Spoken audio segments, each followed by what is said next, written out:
ਵਾਹਿਗੁਰੂ ਜੀ ਕਾ ਖਾਲਸਾ, ਵਾਹਿਗੁਰੂ ਜੀ ਕੀ ਫਤਿਹ। ਵਾਹਿਗੁਰੂ ਜੀ ਕਾ ਖਾਲਸਾ, ਵਾਹਿਗੁਰੂ ਜੀ ਕੀ ਫਤਿਹ ਜੀ। ਸਵਾਲਾਂ ਜਵਾਬਾਂ ਦਾ ਅੱਜ ਦਾ ਪ੍ਰੋਗਰਾਮ ਲੈ ਕੇ ਅਸੀਂ ਫਿਰ ਹਾਜ਼ਰ ਹੋਏ ਹਾਂ ਜੀ। ਤੇ ਸਤਿਕਾਰਯੋਗ ਬਾਪੂ ਜੀ ਪ੍ਰੋਫੈਸਰ ਇੰਦਰ ਸਿੰਘ ਜੀ ਘੱਗਾ ਹਮੇਸ਼ਾ ਦੀ ਤਰ੍ਹਾਂ ਸਾਡੇ ਨਾਲ ਨੇ। ਤੇ ਤਤ ਗੁਰਮਤ ਗਿਆਨ YouTube ਚੈਨਲ ਦੇ ਰਾਹੀਂ ਤੁਸੀਂ ਇਹ ਸਾਡਾ ਪ੍ਰੋਗਰਾਮ ਹਰ ਹਫਤੇ ਸਰਵਣ ਕਰਦੇ ਹੋ। ਤੇ ਬਹੁਤ ਸਾਰੇ ਵੀਰਾਂ ਭੈਣਾਂ ਦੇ ਜੋ ਮਨਾਂ ਦੀਆਂ ਗੁੰਝਲਾਂ ਨੇ, ਜੋ ਉਹਨਾਂ ਦੇ ਮਨਾਂ 'ਚ ਸਵਾਲ ਉੱਠਦੇ ਨੇ ਪਰ ਕਿਤੋਂ ਵੀ ਜਵਾਬ ਨਹੀਂ ਮਿਲਦਾ। ਸੋ ਅਸੀਂ ਘੱਗਾ ਜੀ ਦਾ ਬਹੁਤ ਧੰਨਵਾਦ ਕਰਦੇ ਹਾਂ ਕਿ ਇਸ ਪਲੇਟਫਾਰਮ ਦੇ ਉੱਪਰ ਉਹਨਾਂ ਨੇ ਸਾਡੇ ਸਤਿਕਾਰਯੋਗ ਜੋ ਵੀਰ ਭੈਣ ਨੇ, ਗੁਰਸਿੱਖ ਨੇ, ਜਿਨ੍ਹਾਂ ਦੇ ਮਨਾਂ ਦੇ ਵਿੱਚ ਬੜੇ ਸਵਾਲ ਨੇ, ਉਹਨਾਂ ਸਵਾਲਾਂ ਨੂੰ ਦੇ ਜਵਾਬ ਆਪ ਜੀ ਦੇ ਰਹੇ ਹੋ ਤੇ ਮਨਾਂ ਦੀਆਂ ਉਲਝਣਾਂ ਨੂੰ ਸੁਲਝਾ ਰਹੇ ਹੋ। ਸੋ ਅੱਜ ਅਸੀਂ 50ਵਾਂ ਭਾਗ ਹੈ ਜਿਹੜਾ ਇਹ ਸਵਾਲਾਂ ਜਵਾਬਾਂ ਦਾ ਲੈ ਕੇ ਹਾਜ਼ਰ ਹੋਏ ਹਾਂ ਤੇ ਸਵਾਲ ਨੰਬਰ ਹੈ 446। ਇਹਦੇ ਤੋਂ ਪਹਿਲਾਂ 445 ਸਵਾਲਾਂ ਦੇ ਜਵਾਬ ਤੁਸੀਂ ਦੇ ਚੁੱਕੇ ਹੋ ਤੇ ਇਹ 446 ਨੰਬਰ ਸਵਾਲ ਮੈਂ ਤੁਹਾਡੇ ਅੱਗੇ ਰੱਖਣ ਲੱਗੀ ਹਾਂ। ਇਹ ਨੇ ਜੀ ਵੀਰ ਗੁਰਪ੍ਰੀਤ ਸਿੰਘ ਜੀ। ਉਹ ਕਹਿੰਦੇ ਨੇ ਕਿ ਬਾਪੂ ਜੀ ਬਹੁਤ ਸਾਰੇ ਲੋਕ ਬਾਣੀ ਪੜ੍ਹਦੇ ਨੇ ਪਰ ਬਾਣੀ ਪੜ੍ਹਨ ਸਮੇਂ ਧਿਆਨ ਇੱਧਰ ਉੱਧਰ ਕਿਉਂ ਭਟਕ ਜਾਂਦਾ ਹੈ। ਉਸ ਵੇਲੇ ਇਹ ਵੀ ਪਤਾ ਨਹੀਂ ਲੱਗਦਾ ਕਿ ਅਸੀਂ ਪਾਠ ਹੈ ਨਾ ਜਿਹੜਾ ਉਹ ਕਿਹੜੇ ਪੰਨੇ ਤੋਂ ਕਰ ਰਹੇ ਹਾਂ। ਇੰਨੀ ਬਾਣੀ ਪੜ੍ਹਨ ਦੇ ਬਾਵਜੂਦ ਸਾਡਾ ਮਨ ਹੈ ਜਿਹੜਾ ਉਹ ਗੁਰਬਾਣੀ 'ਚ ਕਿਉਂ ਨਹੀਂ ਲੱਗਦਾ? ਇਹ ਸਵਾਲ ਹੈ। ਇੱਥੇ ਇੱਕ ਦੁਨੀਆਦਾਰੀ ਵੱਲ, ਜਿਹੜੇ ਰੋਜ਼ਾਨਾ ਦੀ ਸਾਡੀ ਜ਼ਿੰਦਗੀ ਹੈ ਉਹਦੇ ਵੱਲ ਝਾਤੀ ਮਾਰੀਏ। ਕਿੰਨੇ ਸਾਰੇ ਕੰਮ ਨੇ ਜਿਹੜੇ ਮਨੁੱਖ ਕਰਦਾ ਤਾਂ ਹੈ ਪਰ ਵਗਾਰ ਸਮਝ ਕੇ ਕਰਦਾ ਹੈ, ਉਹਨੂੰ ਸ਼ੌਂਕ ਦੇ ਨਾਲ ਨਹੀਂ ਕਰਦਾ। ਜਿਹੜਾ ਕੰਮ ਵੀ ਅਸੀਂ ਸ਼ੌਂਕ ਦੇ ਨਾਲ ਨਹੀਂ ਕਰਾਂਗੇ, ਭਾਰ ਸਮਝ ਕੇ ਕਰਾਂਗੇ, ਉਹਦੇ ਵਿੱਚ ਸਾਡੀ ਦਿਲਚਸਪੀ ਨਹੀਂ ਹੋਵੇਗੀ। ਉਹ 'ਚ ਗਲਤੀਆਂ ਵੀ ਹੋਣਗੀਆਂ, ਅਕੇਵਾਂ ਤੇ ਥਕੇਵਾਂ ਵੀ ਹੋਵੇਗਾ ਤੇ ਕਈ ਵਾਰੀ ਤਾਂ ਉਲਟ ਪੁਲਟ ਕੰਮ ਵੀ ਹੋ ਜਾਵੇਗਾ, ਵਿਗੜ ਜਾਵੇਗਾ ਜੇ ਸਾਡੀ ਉਹਦੇ ਵਿੱਚ ਦਿਲਚਸਪੀ ਨਹੀਂ ਹੋਵੇਗੀ। ਤਾਂ ਤੁਸੀਂ ਸਕੂਲਾਂ 'ਚ, ਕਾਲਜਾਂ 'ਚ ਦੇਖ ਸਕਦੇ ਹੋ ਚੰਗੀ ਤਰ੍ਹਾਂ ਕਿ ਸਕੂਲਾਂ ਕਾਲਜਾਂ ਦੇ ਵਿੱਚ ਬਹੁਤ ਸਾਰੇ ਬੱਚੇ ਕਿਤਾਬ ਲੈ ਕੇ ਬਹਿ ਜਾਂਦੇ ਨੇ, ਪੜ੍ਹਦੇ ਤਾਂ ਉਹ ਪ੍ਰਤੀਤ ਹੁੰਦੇ ਨੇ ਪਰ ਅਸਲ ਦੇ ਵਿੱਚ ਉਹ ਪੜ੍ਹ ਨਹੀਂ ਰਹੇ ਹੁੰਦੇ। ਉਹ ਕੇਵਲ ਵਕਤ ਗੁਜ਼ਾਰ ਰਹੇ ਨੇ ਤੇ ਕਈ ਤਾਂ 3rd ਡਿਵੀਜ਼ਨ ਲੈ ਕੇ ਮਸੀਂ ਪਾਸ ਹੁੰਦੇ ਨੇ ਤੇ ਬਹੁਤ ਸਾਰੇ ਤਾਂ ਫੇਲ ਹੋ ਜਾਂਦੇ ਨੇ ਕਿਉਂਕਿ ਉਹਨਾਂ ਦੀ ਦਿਲਚਸਪੀ ਨਹੀਂ ਹੁੰਦੀ ਇਹਦੇ ਵਿੱਚ। ਮਾਤਾ ਪਿਤਾ ਨੇ ਉਹਨਾਂ ਨੂੰ ਧੱਕੇ ਨਾਲ ਇਸ ਪਾਸੇ ਲਾਇਆ ਹੁੰਦਾ ਤੇ ਜਿਹੜਿਆਂ ਦੀ ਦਿਲਚਸਪੀ ਹੁੰਦੀ ਆ ਪੜ੍ਹਨ ਦੇ ਵਿੱਚ, ਉਹ ਟੌਪ ਤੇ ਚਲੇ ਜਾਂਦੇ ਨੇ ਤੇ ਹੋਰ ਉੱਚੀਆਂ ਨੌਕਰੀਆਂ ਤੇ ਚਲੇ ਜਾਂਦੇ ਨੇ ਤੇ ਕਈ ਵਾਰੀ ਤਾਂ ਇੱਕ ਮਾਣਯੋਗ ਉਹ ਹਸਤੀਆਂ ਬਣ ਜਾਂਦੇ ਨੇ ਜੇ ਉਹਨਾਂ ਦੀ ਰੁਚੀ ਹੁੰਦੀ ਹੈ ਆਪਣੀ ਜ਼ਿੰਦਗੀ ਜਿਉਣ ਦੇ ਵਿੱਚ।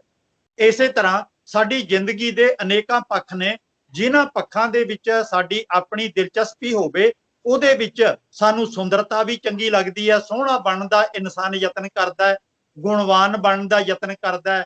ਕਈਆਂ ਨੂੰ ਪਹਿਰਾਵੇ ਦੀ ਸੁੰਦਰਤਾ ਚੰਗੀ ਲੱਗਦੀ ਹੈ, ਤਰ੍ਹਾਂ ਤਰ੍ਹਾਂ ਦੇ ਪਹਿਰਾਵੇ ਪਹਿਨਦਾ ਹੈ। ਤੇ ਹੁਣ ਆਪਾਂ ਮੁੜ ਕੇ ਉੱਥੇ ਆਈਏ ਕਿ ਗੁਰਬਾਣੀ ਵੀ ਜਿਹਨੂੰ ਦਿਲਚਸਪੀ ਹੈ ਆਪਣੇ ਮਨ ਦੇ ਅੰਦਰ ਕਿ ਮੈਂ ਗੁਰਬਾਣੀ ਪੜ੍ਹਨੀ ਹੈ, ਕੇਵਲ ਪੜ੍ਹਨੀ ਨਹੀਂ, ਇਹਨੂੰ ਸਮਝਣਾ ਹੈ ਤੇ ਸਮਝ ਕੇ ਇਹਨੂੰ ਜ਼ਿੰਦਗੀ ਦੇ ਵਿੱਚ ਮੈਂ ਲਾਗੂ ਕਰਨਾ ਹੈ। ਤੇ ਇੱਕ ਇੱਕ ਅੱਖਰ ਜਦੋਂ ਸਮਝ ਆਉਂਦਾ ਹੈ, ਸ਼ਬਦ ਸਮਝ ਆਉਂਦਾ ਹੈ ਤੇ ਅੰਦਰ ਚੰਗਿਆੜੀਆਂ ਜਾਗਦੀਆਂ ਨੇ। ਇਉਂ ਮਹਿਸੂਸ ਹੁੰਦਾ ਹੈ ਕਿ ਹੱਦ ਹੋ ਗਈ। ਅੱਜ ਤੱਕ ਇਸ ਗੱਲ ਦਾ ਪਹਿਲਾਂ ਪਤਾ ਨਹੀਂ ਲੱਗਿਆ। ਬਾਣੀ ਪੜ੍ਹੀ ਤਾਂ ਬਹੁਤ ਸੀ, ਅਖੰਡ ਪਾਠ ਦੀਆਂ ਰੌਲਾਂ ਲਾਈਆਂ ਜਾਂ ਦੂਜਿਆਂ ਤੋਂ ਪਾਠ ਸੁਣਿਆ ਤਾਂ ਬਹੁਤ ਸੀ, ਪਰ ਇਹ ਸ਼ਬਦ ਦਾ ਸਾਨੂੰ ਅੱਜ ਤੱਕ ਪਹਿਲਾਂ ਸਮਝ ਨਹੀਂ ਆਈ ਤੇ ਅੱਜ ਸਮਝ ਆਈ ਹੈ। ਇਹ ਤਾਂ ਬਹੁਤ ਸੁੰਦਰ ਗੁਰੂ ਸਾਹਿਬ ਨੇ ਇੰਨਾ ਸਮਾਂ ਪਹਿਲਾਂ ਇਹ ਕਮਾਲ ਦੀ ਗੱਲ ਲਿਖ ਦਿੱਤੀ। ਇਹ ਤਾਂ ਸਾਡੇ ਜ਼ਿੰਦਗੀ 'ਚ ਸਾਨੂੰ ਅੱਜ ਹੀ ਅਪਣਾ ਲੈਣੀ ਚਾਹੀਦੀ ਹੈ। ਜਿਵੇਂ ਨਸ਼ਿਆਂ ਦਾ ਤਿਆਗ, ਜਾਤ ਪਾਤ ਦਾ ਤਿਆਗ, ਜੇ ਇਹ ਗੱਲਾਂ ਸਾਨੂੰ ਸਮਝ ਆਉਣਗੀਆਂ ਕਿ ਗੁਰਬਾਣੀ ਸਾਨੂੰ ਹੁਕਮ ਦੇ ਰਹੀ ਹੈ ਕਿ ਭਾਈ ਜਾਤ ਪਾਤ ਨਹੀਂ ਮੰਨਣੀ, ਬੀਬੀਆਂ ਭੈਣਾਂ ਨੂੰ, ਔਰਤਾਂ ਨੂੰ ਬਰਾਬਰ ਦਾ ਦਰਜਾ ਦੇਣਾ, ਤੇ ਪੜ੍ਹ ਤਾਂ ਬਹੁਤ ਰਹੇ ਹਾਂ ਪਰ ਇਹਨਾਂ ਦੇ ਵਿੱਚ ਸਾਡੀ ਦਿਲਚਸਪੀ ਨਹੀਂ ਕਿਉਂਕਿ ਸਾਨੂੰ ਬਹੁਤੀ ਵਾਰੀ ਤਾਂ ਸਮਝ ਹੀ ਨਹੀਂ ਆਈ। ਸੋ ਸਾਡਾ ਮਨ ਉਚਾਟ ਉਦੋਂ ਹੁੰਦਾ ਹੈ ਜਦੋਂ ਸਾਡੀ ਕਿਸੇ ਕੰਮ ਦੇ ਵਿੱਚ ਦਿਲਚਸਪੀ ਨਾ ਹੋਵੇ। ਸਗੋਂ ਮਨੋਵਿਗਿਆਨੀ ਤਾਂ ਇਹ ਵੀ ਕਹਿੰਦੇ ਨੇ ਗੱਡੀਆਂ ਦੇ ਐਕਸੀਡੈਂਟ ਵੀ ਉਦੋਂ ਹੁੰਦੇ ਨੇ ਜਦੋਂ ਸਾਡਾ ਮਨ ਭਟਕਿਆ ਹੋਇਆ ਹੁੰਦਾ ਹੈ, ਕਿਤੇ ਹੋਰ ਹੁੰਦਾ ਹੈ, ਚਾਹੇ ਸਾਡਾ ਆਪਣਾ ਤੇ ਚਾਹੇ ਕਿਸੇ ਦੂਜੇ ਸਾਹਮਣੇ ਆਉਣ ਵਾਲੇ ਦਾ, ਜਿਹੜਾ ਗੱਡੀ ਚਲਾ ਕੇ ਆ ਰਿਹਾ ਡਰਾਈਵਰ ਹੈ, ਜਾਂ ਉਹਦਾ ਮਨ ਭਟਕਿਆ ਹੁੰਦਾ ਹੈ ਤਾਂ ਫਿਰ ਧਿਆਨ ਕਿਤੇ ਹੋਰ ਚਲਾ ਗਿਆ ਤੇ ਐਕਸੀਡੈਂਟ ਵੀ ਹੋ ਜਾਂਦਾ ਹੈ, ਸਾਡੀ ਜਾਨ ਵੀ ਜਾ ਸਕਦੀ ਹੈ। ਇਸੇ ਤਰ੍ਹਾਂ ਜਦੋਂ ਵੀ ਅਸੀਂ ਲਾਪਰਵਾਹੀ ਵਰਤਾਂਗੇ, ਦਿਲਚਸਪੀ ਨਾਲ ਕੰਮ ਨਹੀਂ ਕਰਾਂਗੇ ਤਾਂ ਇਹ ਗਲਤੀਆਂ ਹੋਣਗੀਆਂ। ਗੁਰਬਾਣੀ ਨੂੰ ਆਪਾਂ ਭਾਰ ਸਮਝ ਕੇ ਨਹੀਂ ਪੜ੍ਹਨਾ, ਇਹਨੂੰ ਦਿਲਚਸਪੀ ਦੇ ਨਾਲ ਪੜ੍ਹਨਾ ਹੈ। ਬਹੁਤੇ ਘੰਟੇ ਨਾ ਲਾਓ, 10 ਮਿੰਟ ਲਾਓ, ਅੱਧਾ ਘੰਟਾ ਲਾਓ, 1 ਘੰਟਾ ਲਾਓ, ਤੇ ਪਰ ਉਹਨੂੰ ਸਮਝ ਕੇ ਪੜੋ ਅਤੇ ਆਪਣੀ ਜ਼ਿੰਦਗੀ 'ਚ ਲਾਗੂ ਕਰੋ। ਆਪਣੇ ਭੈਣਾਂ ਭਰਾਵਾਂ ਨਾਲ ਫਿਰ ਉਹ ਵਿਚਾਰ ਸਾਂਝੇ ਕਰੋ ਤਾਂ ਕਿ ਤੁਹਾਡੀ ਦਿਲਚਸਪੀ ਹੋਰ ਅੱਗੇ ਲਗਾਤਾਰ ਵੱਧਦੀ ਜਾਵੇ। ਫਿਰ ਤੁਹਾਨੂੰ ਕਦੇ ਅਕੇਵਾਂ ਤੇ ਥਕੇਵਾਂ ਮਹਿਸੂਸ ਨਹੀਂ ਹੋਵੇਗਾ। ਬਹੁਤ ਧੰਨਵਾਦ ਬਾਪੂ ਜੀ, ਬੜੇ ਵਧੀਆ ਢੰਗ ਨਾਲ ਆਪ ਜੀ ਨੇ ਸਮਝਾਇਆ ਕਿ ਬਾਣੀ ਦੀ ਜਦੋਂ ਤੱਕ ਸਮਝ ਨਹੀਂ ਆਏਗੀ ਨਾ, ਤੇ ਜੋ ਲਿਖਿਆ ਸੀ ਪੜ੍ਹ ਰਹੇ ਆ ਉਹਦੇ ਚ ਦਿਲਚਸਪੀ ਪੈਦਾ ਕਿਵੇਂ ਹੋਏਗੀ। ਇਸੇ ਕਰਕੇ ਜਿਹੜਾ ਅਕੇਵਾਂ ਪੈਦਾ ਹੁੰਦਾ ਹੈ ਤੇ ਉਹਦੇ ਚ ਧਿਆਨ ਇੱਧਰ ਉੱਧਰ ਜਾਂਦਾ ਹੈ, ਕਿਉਂਕਿ ਸਾਨੂੰ ਪਤਾ ਹੀ ਨਹੀਂ ਲੱਗ ਰਿਹਾ ਅਸੀਂ ਪੜ੍ਹ ਕੀ ਰਹੇ ਹਾਂ।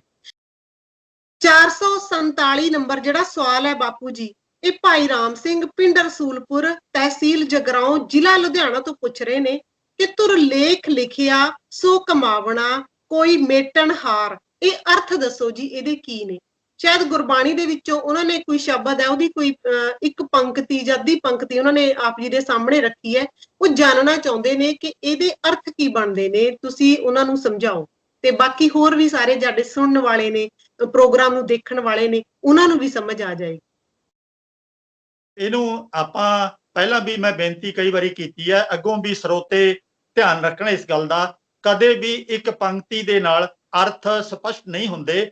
ਉਹ ਜਿਹੜਾ ਕੁਝ ਗੁਰੂ ਸਾਹਿਬ ਕਹਿਣਾ ਚਾਹੁੰਦੇ ਨੇ ਉਹ ਨਹੀਂ ਗੱਲ ਸਾਹਮਣੇ ਆ ਰਹੀ ਹੁੰਦੀ, ਹੋਰ ਦੀ ਹੋਰ ਬਣ ਜਾਂਦੀ ਹੈ। ਸਾਡੇ ਪ੍ਰਚਾਰਕਾਂ ਦੇ ਵਿੱਚ ਕਮਜ਼ੋਰੀ ਇਹੋ ਹੀ ਹੈ, ਇੱਕ ਦੋ ਪੰਕਤੀਆਂ ਆਪਣੀ ਲੋੜ ਦੇ ਮੁਤਾਬਕ ਉਹ ਸਟੇਜ ਤੇ ਸੁਣਾ ਦਿੰਦੇ ਨੇ। ਇਸੇ ਤਰ੍ਹਾਂ ਲਿਖਾਰੀ ਹੈ, ਇੱਕ ਦੋ ਪੰਕਤੀਆਂ ਲਿਖ ਕੇ ਸੰਗਤਾਂ ਦੇ ਸਾਹਮਣੇ ਰੱਖ ਦਿੰਦਾ ਹੈ, ਪਰ ਸਾਰੇ ਸ਼ਬਦ ਦਾ ਕੇਂਦਰੀ ਭਾਵ ਹੈ ਉਹ ਨਹੀਂ ਪਤਾ ਲੱਗਦਾ ਕਿ ਗੁਰੂ ਸਾਹਿਬ ਇਹਨਾਂ ਸ਼ਬਦਾਂ ਦੇ ਰਾਹੀਂ ਅਸਲ ਦੇ ਵਿੱਚ ਕਹਿਣਾ ਕੀ ਚਾਹੁੰਦੇ ਨੇ। ਇੱਕ ਤਾਂ ਧਿਆਨ ਰਹੇ ਕਿ ਜਦੋਂ ਵੀ ਅਸੀਂ ਬਾਣੀ ਪੜ੍ਹਦੇ ਹਾਂ, ਸਾਰੇ ਸ਼ਬਦ ਦਾ ਕੇਂਦਰੀ ਭਾਵ ਰਹਾਉ ਵਾਲੇ ਬੰਦ ਦੇ ਵਿੱਚ ਹੋਇਆ ਕਰਦਾ ਹੈ, ਤੇ ਫਿਰ ਸਾਰੇ ਸ਼ਬਦ ਦਾ ਜਿਹੜਾ ਨਿਚੋੜ ਹੈ ਉਹ ਤਕਰੀਬਨ ਆਖਰੀ ਪੰਕਤੀਆਂ ਦੇ ਵਿੱਚ ਹੁੰਦਾ ਹੈ। ਬਾਕੀ ਸ਼ਬਦ ਦੇ ਵਿੱਚ ਉਦਾਹਰਨਾਂ ਹੋਇਆ ਕਰਦੀਆਂ ਨੇ। ਤੇ ਇੱਥੇ ਇਹ ਸ਼ਬਦ ਹੈ ਜਿਹੜਾ, ਇਹ ਹੈ 1346 ਪੰਨੇ ਤੇ ਹੈ, ਪ੍ਰਭਾਤੀ ਰਾਗ ਦੇ ਵਿੱਚ ਤੀਸਰੇ ਪਾਤਸ਼ਾਹ ਦਾ ਸ਼ਬਦ ਹੈ। ਇਹਦੇ ਵਿੱਚ ਮਨੁੱਖਾ ਸਰੀਰ ਨੂੰ, ਮਨੁੱਖਾ ਦੇਹੀ ਨੂੰ ਗੁਰੂ ਸਾਹਿਬ ਨੇ ਬਹੁਤ ਮਹਾਨਤਾ ਦਿੱਤੀ ਹੈ ਕਿ ਜੇ ਕਿਤੇ ਇਹ ਸਰੀਰ ਉਂਝ ਤੇ ਲੋਹੇ ਵਰਗਾ ਹੈ, ਮਿੱਟੀ ਵਰਗਾ ਹੈ, ਇਹ ਬਹੁਤ ਘਟੀਆ ਜਾਨਵਰਾਂ ਵਰਗਾ ਹੈ ਜੇ ਇਹਦੇ ਚ ਗੁਣ ਨਹੀਂ ਹੈਗੇ ਤਾਂ। ਪਰ ਜੇ ਗੁਣਵਾਨ ਬਣ ਜਾਵੇ ਤਾਂ ਇਹ ਪਾਰਸ ਵਰਗਾ ਬਣ ਜੇ, ਇਹ ਸੋਨੇ ਵਰਗਾ ਬਣ ਜਾਵੇ, ਹੀਰੇ ਵਰਗਾ ਬਣ ਜਾਵੇ। ਜਿਵੇਂ ਇੱਕ ਪੱਥਰ ਸਾਡੇ ਸਾਹਮਣੇ ਪਿਆ ਤੇ ਪਰ ਉਹ ਪੱਥਰ ਦੀ ਕੋਈ ਕੀਮਤ ਨਹੀਂ ਹੁੰਦੀ, ਆਪਾਂ ਚੁੱਕ ਕੇ ਪਰੇ ਸੁੱਟ ਦਿੰਦੇ ਆ। ਪਰ ਜੇ ਕੋਈ ਕਲਾਕਾਰ ਉਹਦੀ ਮੂਰਤੀ ਤਰਾਸ਼ ਕੇ ਤਿਆਰ ਕਰ ਦੇਵੇ ਤਾਂ ਉਹ ਬੇਅੰਤ ਮਹਿੰਗੀ ਉਹ ਮੂਰਤੀ ਵਿਕਦੀ ਹੈ ਤੇ ਲੋਕੀ ਆਪਣੇ ਘਰਾਂ 'ਚ ਉਹਨੂੰ ਸਜਾ ਕੇ ਰੱਖਦੇ ਨੇ, ਸੁੰਦਰਤਾ ਵਧਾਉਂਦੀ ਹੈ ਤਾਂ ਉਹੀ ਪੱਥਰ, ਪਰ ਤਰਾਸ਼ਣ ਵਾਲੇ ਨੇ ਉਹਨੂੰ ਤਰਾਸ਼ ਦਿੱਤਾ। ਇਸੇ ਤਰ੍ਹਾਂ ਇਹ ਹੈ ਤਾਂ ਸਾਡਾ ਸਰੀਰ ਮਿੱਟੀ ਦਾ ਬਣਿਆ, ਪੰਜਾਂ ਤੱਤਾਂ ਦਾ ਬਣਿਆ, ਪਰ ਜੇ ਇਹਦੇ 'ਚ ਗੁਣ ਆ ਗਏ ਤਾਂ ਫਿਰ ਇਹ ਬਹੁਤ ਕੀਮਤੀ ਬਣ ਜਾਂਦਾ ਹੈ। ਜੇ ਔਗੁਣ ਆ ਗਏ ਤਾਂ ਫਿਰ ਕਿਸੇ ਕੰਮ ਦਾ ਨਹੀਂ ਰਹਿੰਦਾ। ਇਸੇ ਤਰ੍ਹਾਂ ਇਹ ਸ਼ਬਦ ਨੂੰ ਪੜ੍ਹ ਲਈਏ, ਗੁਰ ਪ੍ਰਸਾਦੀ ਵੇਖ ਤੂੰ ਹਰ ਮੰਦਰ ਤੇਰਾ ਨਾਲ। ਹੇ ਭਾਈ ਤੂੰ ਗਿਆਨ ਹਾਸਲ ਕਰ, ਗੁਰੂ ਦਾ ਗਿਆਨ ਲੈ ਕੇ ਹਰੀ ਦਾ ਮੰਦਰ ਇਹ ਸਰੀਰ ਨੂੰ ਤੂੰ ਬਣਾ ਲੈ। ਬਾਹਰ ਕਿਤੇ ਹਰੀ ਦਾ ਮੰਦਰ ਨਹੀਂ ਹੈ। ਹਰ ਮੰਦਰ ਸ਼ਬਦੇ ਖੋਜੀ ਹੈ, ਹਰ ਨਾਮੇ ਲੈ ਸੰਭਾਲ। ਹਰੀ ਦਾ ਮੰਦਰ ਅੰਦਰ ਸ਼ਬਦ ਦੇ ਨਾਲ ਖੋਜ ਲੈ ਤੂੰ। ਮਨ ਮੇਰੇ ਸ਼ਬਦ ਰਤਾ ਰੰਗ ਹੋਏ। ਐ ਮੇਰੇ ਮਨਾ, ਆਪਣੇ ਆਪ ਨੂੰ ਸੰਬੋਧਨ ਕਰਕੇ ਗੁਰੂ ਅਮਰਦਾਸ ਜੀ ਕਹਿ ਰਹੇ ਨੇ, ਤੂੰ ਗਿਆਨ ਰੂਪੀ ਰੰਗ ਦੇ ਵਿੱਚ ਰੰਗਿਆ ਜਾ। ਸੱਚੀ ਭਗਤ ਸੱਚਾ ਹਰ ਮੰਦਰ ਪ੍ਰਗਟੀ ਸਾਚੀ ਸੋਏ। ਸੱਚੀ ਭਗਤੀ ਕੀ ਹੈ? ਸੱਚਾ ਹਰੀ ਦਾ ਮੰਦਰ ਕੀ ਹੈ? ਜਦੋਂ ਤੂੰ ਸੱਚ ਦੇ ਮਾਰਗ ਤੇ ਚੱਲ ਪਵੇਂਗਾ ਤੇ ਫਿਰ ਤੈਨੂੰ ਹਰੀ ਦੇ ਮੰਦਰ ਦੀ ਸਮਝ ਆ ਜਾਵੇਗੀ। ਰਹਾਓ, ਹਰ ਮੰਦਰ ਇਹ ਸਰੀਰ ਹੈ, ਗਿਆਨ ਰਤਨ ਪ੍ਰਗਟ ਹੋਏ। ਹਰੀ ਦਾ ਮੰਦਰ ਇਹ ਸਰੀਰ ਹੈ, ਇਹ ਗਿਆਨ ਜੇ ਤੂੰ ਹਾਸਲ ਕਰ ਲਵੇਂ ਤਾਂ ਫਿਰ ਸੱਚਮੁੱਚ ਹਰੀ ਦਾ ਮੰਦਰ ਬਣ ਜਾਵੇਗਾ, ਤੇ ਨਹੀਂ ਤਾਂ ਇਹਦੀ ਕੋਈ ਕੀਮਤ ਨਹੀਂ ਰਹਿਣੀ। ਮਨਮੁਖ ਮੂਲ ਨਾ ਜਾਣੀ, ਮਾਨਸ ਹਰ ਮੰਦਰ ਨਾ ਹੋਏ। ਮੂਰਖ ਬੰਦਾ ਨਹੀਂ ਸਮਝਦਾ, ਉਹ ਕੇਵਲ ਸਰੀਰ ਨੂੰ ਹਰੀ ਦਾ ਮੰਦਰ ਕਹਿ ਰਿਹਾ, ਪਰ ਗੁਣ ਵਿੱਚ ਕੋਈ ਵੀ ਨਹੀਂ ਹੈ। ਗੁਣਾਂ ਨਾਲ ਹਰੀ ਦਾ ਮੰਦਰ ਪ੍ਰਗਟ ਹੁੰਦਾ ਹੈ। ਇੱਥੇ ਧਿਆਨ ਦੇਣਾ, ਹਰ ਮੰਦਰ ਹਰ ਜਿਉ ਸਾਜਿਆ, ਰੱਖਿਆ ਹੁਕਮ ਸੰਭਾਰ। ਇੱਥੇ ਹੁਣ ਉਹ ਜਿਹੜੀ ਪੰਕਤੀ ਦਾ ਇਹਨਾਂ ਨੇ ਸਵਾਲ ਕੀਤਾ ਸੀ ਉਹ ਆ ਰਹੀ ਹੈ। ਹਰ ਮੰਦਰ ਹਰ ਜਿਉ ਸਾਜਿਆ, ਰੱਖਿਆ ਹੁਕਮ ਸੰਭਾਰ। ਐ ਪ੍ਰਭੂ ਪ੍ਰਮਾਤਮਾ ਨੂੰ, ਜਿਹਨੂੰ ਆਪਾਂ ਇੱਕ ਨਿਯਮ ਵੀ ਕਹਿੰਦੇ ਆ, ਇੱਕੋ ਵੀ ਕਹਿੰਦੇ ਆ, ਉਹਨੇ ਆਪਣੇ ਨਿਯਮ ਦੇ ਵਿੱਚ ਇਹ ਸਰੀਰ ਨੂੰ ਬਣਾ ਦਿੱਤਾ, ਸਾਜ ਦਿੱਤਾ। ਧੁਰ ਲੇਖ ਲਿਖਿਆ ਸੋ ਕਮਾਵਣਾ, ਕੋਈ ਨਾ ਮੇਟਣ ਹਾਰ। ਸਰੀਰ ਨੂੰ ਜਿਹੜਾ ਬਣਾਉਣ ਦੀ ਵਿਧੀ ਹੈ, ਇਹਦੇ ਕੰਮ ਕਰਨ ਦੀ ਵਿਧੀ ਹੈ, ਇਹ ਧੁਰੋਂ ਭਾਵ ਕਿ ਇੱਕ ਨਿਯਮ ਦੇ ਵਿੱਚ ਬੱਝਿਆ ਹੋਇਆ ਸਰੀਰ ਬਣਦਾ ਹੈ। ਹੁਣ ਮਿਸਾਲ ਦੇ ਤੌਰ ਤੇ ਸਾਡੇ ਸਾਰਿਆਂ ਦੇ 5-5 ਉਂਗਲਾਂ ਨੇ ਪੈਰਾਂ ਦੀਆਂ, 5-5 ਨੇ ਹੱਥਾਂ ਦੀਆਂ, ਇਹ 6 ਜਾਂ 7 ਜੇ ਬਣ ਜਾਣ ਤਾਂ ਅਸੀਂ ਮਹਿਸੂਸ ਕਰਦੇ ਹਾਂ ਕਿ ਕਿਤੇ ਨਿਯਮ ਦੇ ਵਿੱਚ ਗੜਬੜ ਹੋ ਗਈ ਹੈ। ਅੱਖਾਂ 2, ਜੀਭ 1, ਨੱਕ ਕੰਨ ਆਦਿਕ ਆਪਣੀ ਥਾਂ ਤੇ ਕੰਮ ਵੀ ਕਰਦੇ ਨੇ ਤੇ ਇਹਨਾਂ ਦੀ ਗਿਣਤੀ ਮਿਣਤੀ ਲੰਬਾਈ ਆਦਿਕ ਉਹ ਵੀ ਨਿਸ਼ਚਿਤ ਹੈ। ਜੇ ਕਿਤੇ ਵਾਧਾ ਘਾਟਾ ਹੋ ਜਾਵੇ ਤਾਂ ਸਾਨੂੰ ਇਲਾਜ ਕਰਾਉਣਾ ਪੈਂਦਾ ਕਿ ਇਹਦੇ ਵਿੱਚ ਕੋਈ ਗੜਬੜ ਹੋ ਗਈ ਹੈ। ਤੋਂ ਇਸ ਨਿਯਮ ਦੇ ਵਿੱਚ ਸਰੀਰ ਬਣਦਾ ਹੈ, ਉਹ ਪ੍ਰਫੁੱਲਤ ਹੁੰਦਾ ਹੈ ਅਤੇ ਆਪਣੇ ਕੰਮ ਕਰਦਾ ਹੈ। ਫਿਰ ਇਸ ਸਰੀਰ ਤੋਂ ਕੰਮ ਲੈਣ ਵਾਸਤੇ ਸਾਨੂੰ ਗਿਆਨ ਹਾਸਲ ਕਰਨਾ ਪਵੇਗਾ ਤਾਂ ਅਸੀਂ ਕਾਮਯਾਬ ਇਨਸਾਨ ਬਣਾਂਗੇ। ਉਹ ਗੱਲ ਇੱਥੇ ਗੁਰੂ ਸਾਹਿਬ ਨੇ ਲਿਖੀ ਹੈ, ਹਰ ਮੰਦਰ ਹਰ ਜਿਉ ਸਾਜਿਆ, ਰੱਖਿਆ ਹੁਕਮ ਸੰਵਾਰ, ਧੁਰ ਲੇਖ ਲਿਖਿਆ ਸੋ ਕਮਾਵਣਾ, ਕੋਈ ਨਾ ਮੇਟਣ ਹਾਰ। ਇਹਨੂੰ ਬਦਲਿਆ ਨਹੀਂ ਜਾ ਸਕਦਾ। ਸ਼ਬਦ ਦੇ ਪੂਰੇ ਪੰਨੇ ਦਾ ਬਹੁਤ ਲੰਮਾ ਹੈ, ਆਪਾਂ ਸਾਰਾ ਸ਼ਬਦ ਨਾ ਲਈਏ। ਇਹਨੂੰ ਮੈਂ ਬੇਨਤੀ ਕਰਾਂਗਾ ਸਵਾਲ ਕਰਨ ਵਾਲੇ ਵੀਰ ਨੂੰ ਕਿ ਆਪ ਇੱਕ ਵਾਰੀ 1346 ਪੰਨੇ ਤੇ ਇਹ ਸ਼ਬਦ ਪੜ੍ਹ ਕੇ ਵੇਖ ਲੈਣਾ। ਜਿਹੜਾ ਕੋਈ ਅਸੀਂ ਸਮਝੀ ਬੈਠੇ ਆ, ਅਸਲ ਦੇ ਵਿੱਚ ਉਹਦੇ ਨਾਲੋਂ ਬਿਲਕੁਲ ਵੱਖਰੇ ਅਤੇ ਹੋਰ ਵਧੀਆ ਅਰਥ ਤੁਹਾਨੂੰ ਮਿਲਣਗੇ ਤੇ ਤੁਹਾਨੂੰ ਆਪਣਾ ਸਰੀਰ, ਆਪਣਾ ਮਨ ਕਿਵੇਂ ਚੰਗਾ ਬਣਾਉਣਾ ਹੈ, ਕਿਵੇਂ ਇਹ ਤੋਂ ਕੰਮ ਲੈਣਾ ਹੈ, ਇਹਨਾਂ ਸ਼ਬਦਾਂ ਦੇ ਰਾਹੀਂ ਤੁਹਾਨੂੰ ਹੋਰ ਵਧੀਆ ਤਰੀਕੇ ਨਾਲ ਸਮਝ ਆਵੇਗੀ। ਚੰਗਾ ਇਨਸਾਨ ਬਣਾਉਣ ਵਾਸਤੇ ਗੁਰਬਾਣੀ ਰਾਹੀਂ ਸਾਨੂੰ ਗੁਰੂ ਸਾਹਿਬ ਨੇ ਬਹੁਤ ਸੁੰਦਰ ਉਪਦੇਸ਼ ਦਿੱਤੇ ਨੇ, ਉਹ ਆਪਾਂ ਪ੍ਰਾਪਤ ਕਰਨੇ। ਬਹੁਤ ਧੰਨਵਾਦ ਬਾਪੂ ਜੀ। ਤੇ ਅਗਲਾ ਸਵਾਲ ਵੀ ਮੈਂ ਨਾਲ ਹੀ ਆਪ ਜੀ ਨੂੰ ਦੱਸ ਦਿਆਂ ਕਿ ਇਹ ਹੈਗਾ 448 ਨੰਬਰ ਸਵਾਲ। ਸਰਦਾਰ ਬਲਦੇਵ ਸਿੰਘ ਜੀ ਲਿਖਦੇ ਨੇ ਕਿ ਬਾਪੂ ਜੀ, ਮੇਰਾ ਪਿੰਡ ਨਾ ਰਈਆ ਖੁਰਦ, ਜ਼ਿਲ੍ਹਾ ਅੰਮ੍ਰਿਤਸਰ ਹੈ, ਰਈਆ ਖੁਰਦ, ਤੇ ਮੈਂ ਦਰਬਾਰ ਸਾਹਿਬ ਤੋਂ ਕਦੇ ਅੰਮ੍ਰਿਤ ਛਕਿਆ ਹੈ। ਮੇਰਾ ਸਵਾਲ ਹੈ ਕਿ ਅਸੀਂ ਕੜਾ ਸਿਰਫ ਸਰਬਲੋ ਦਾ ਹੀ ਪਾ ਸਕਦੇ ਹਾਂ ਜਾਂ ਕੋਈ ਹੋਰ ਵੀ, ਜਿਵੇਂ ਕਿ ਚਾਂਦੀ ਦਾ?